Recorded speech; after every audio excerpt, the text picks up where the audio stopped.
Ardell 2452, continue Juliet and Mike to Lima Charlie. Monitor the tower, 123.85. 400 feet above Atlanta Hartsfield Airport, air traffic controllers oversee the skies of the world's busiest airport, firing off commands to pilots. Delta 393, Atlanta ground runway 27 right, taxi via Lima, hold short of taxiway Dixie. They juggle 2,100 landings and departures a day in all kinds of weather. This is one of the highest stress jobs out there. They have to manage hundreds of aircraft with thousands of lives on board every day. And the job's only gotten harder in the last few years. Beginning in October 2025, 13,000 air traffic controllers worked without pay for more than a month during the longest government shutdown in U.S. history. Some were taking on gig work, like driving for DoorDash or Instacart, and having to make ends meet even when they're already working up to 60 hours a week. Before the shutdown, there was already a shortage of controllers. Many were working 10-hour days, 6 days a week. Controllers are tired, overstressed, and overworked. So it's just not really sustainable. The shortage dates back to 1981, when President Reagan fired more than 11,000 air traffic controllers who went on strike. Controller staffing has never really recovered, despite the subsequent surge in air traffic.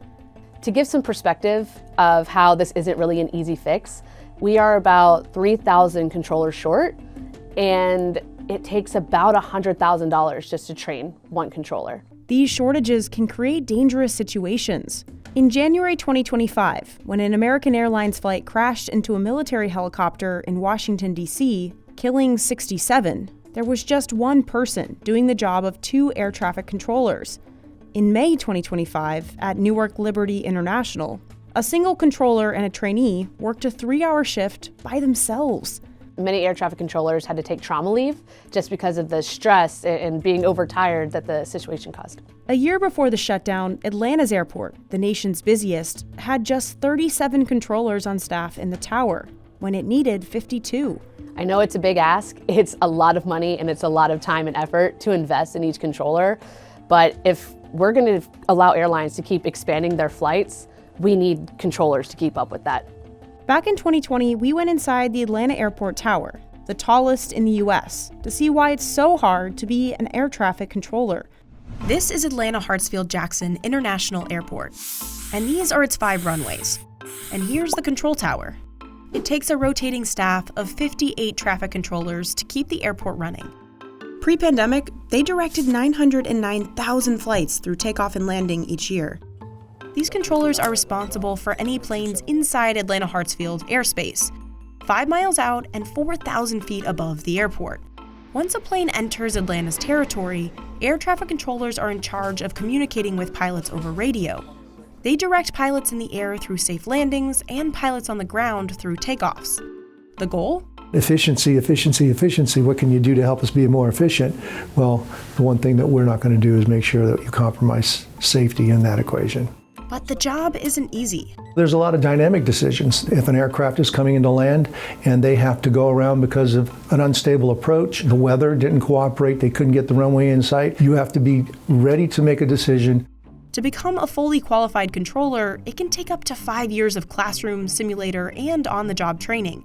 But if they make it, the average controller in Georgia makes $145,000 a year. A job in Atlanta's tower is one of the most coveted ATC positions in the U.S.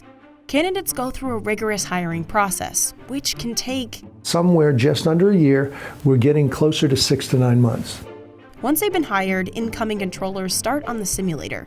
So any new controller that would come here, they would initially come here and do book work, and then follow it up with the book work, they would come in the simulator room. A new controller will do multiple pass-fail scenarios.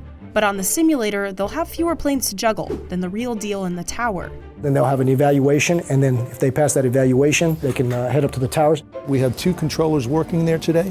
One of them is in training. There's never really a slow period to speak of. Though air traffic always picks up in the summer and days before and after holidays. But whether it's Christmas Eve or just another Tuesday, controllers have to stay focused. I don't know that we want people to be comfortable. We want people to be on edge. We want people to be at the top of their game. Controllers have to remember and monitor up to 30 planes at once. That's a lot to think about, especially since studies show the human brain can only handle 7 things in short-term memory at a time. I had about 25 to 30 aircraft all on my frequency. At one time, they're all taxiing out for departure. But once I said, monitor the tower, 123.85, that's when they got off my frequency. So, at one time you could have a lot, then 1 minute later it could be all gone. The job's so mentally draining that the Federal Aviation Administration allows controllers to work for only 2 hours before they're required to take a break. To help make their work easier, controllers' jobs in the tower are highly specific. Each runway is assigned either takeoff or landings.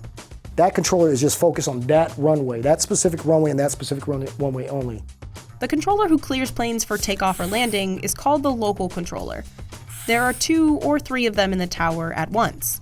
This gentleman's working what we call Local 5, and Local 5 is handling, at the moment, all the arrival aircraft coming in from the east. Then there's the ground controller. This guy focuses on directing traffic on the ground, telling planes which runway to taxi to. So in the case of an approach and landing, it might start with the local control saying this to the pilot. It'll be Delta 222, runway 8 left, wind calm, clear to land. We'll turn it over to the ground controller.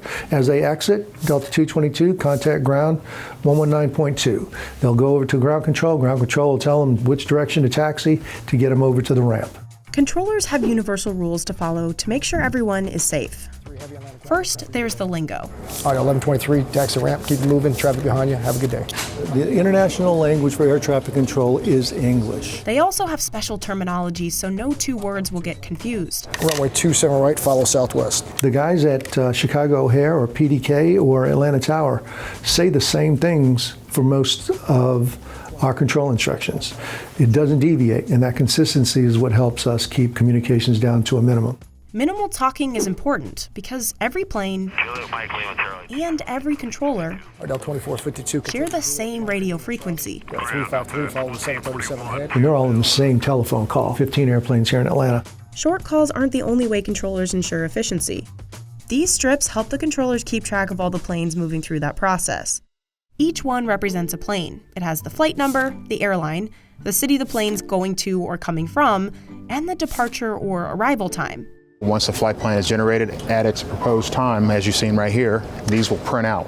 This flight Delta 1904 is an international flight. It's going from Atlanta down to Marigot, so Delta 904. And this aircraft here is a Boeing 757-200. This airplane is scheduled to depart at 1542 Zulu. When he departs, he's requesting to go to 37,000 feet.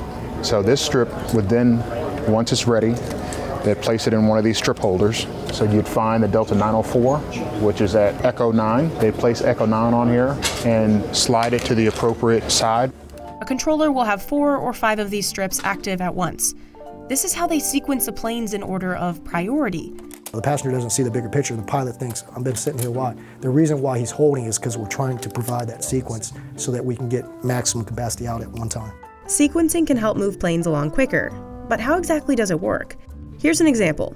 If 2 planes are going the same direction, say to San Antonio and Houston, they have to be at least 4 miles apart, so they don't run into each other in the sky, which means time waiting between takeoffs. But if a controller alters the sequence using those strips... So in this case, this is a west, a north, and a west. This aircraft's going to San Antonio, this aircraft's going to Milwaukee, and this aircraft's going to Houston. So we can depart 6,000 feet down the runway and airborne and roll all these. That Milwaukee flight can take off right behind the San Antonio flight, and now they've had 3 planes take off in the same amount of time. It makes a big difference for the ground controller to actually provide a good sequence because it's efficient and the aircraft could keep going at the fastest rate, and that's what we do, and that's our job. Efficiency means fewer delays. If there are major delays, it disrupts air travel all throughout the country and parts of the world. In 2018, Atlanta Hartsfield-Jackson International Airport was ranked the best airport in the U.S. for flight delays, with the highest percentage of on-time departures. 15 airplanes, we're looking at a minute behind one another, so it's not bad, 15 minutes. But of course, some things are out of their control. You can go upstairs and you can look out of that window and you can see nothing at all and still have movement taking place on your airport. Then there's days like today, clear in a million, that's what we call it, when it's just a beautiful sunshine day and you can see forever. We can move a whole bunch of airplanes. It's 132 an hour, I believe, is our arrival rate max. On a typical day, we try to stay right around in the 120s. Controllers also have to contend with inclement weather. Sometimes planes can't land on their first attempt, so they'll have to pull up, circle back, and get in line to land again. You have to be ready to make a decision. How am I going to get this airplane back up into the air, back over to the next air traffic control facility so that they can resequence them back into our pattern? Luckily, some technological advancements have made this whole process a lot easier. Remember those strips? So a lot of this is automated now. While controllers may still use the physical strips, they also show up on monitors and are automatically sent over to the next controller in the sequence. Also, technology means weather isn't as debilitating as it once was. There used to be a time when weather would shut your airport down. But now, Being able to forecast and project when that weather's coming, we're not surprised like we used to be. We go in the cloud sometimes, and that's when our equipment is all we got. ASDX, radar, and GPS positioning help controllers track a plane. We're able to use that technology now to actually separate and identify where those airplanes are legitimately, so we can use the term clear for takeoff even though we can't see the physical runway any longer. But all that technology doesn't mean these controllers can be any less diligent. They have to be focused and undistracted nonstop. This is the busiest airport in the world. The number, the volume, I don't think many airports can handle what we do. That's the truth. Ardell 2452, continue Juliet Mike to Lima Charlie. Ardell 2452.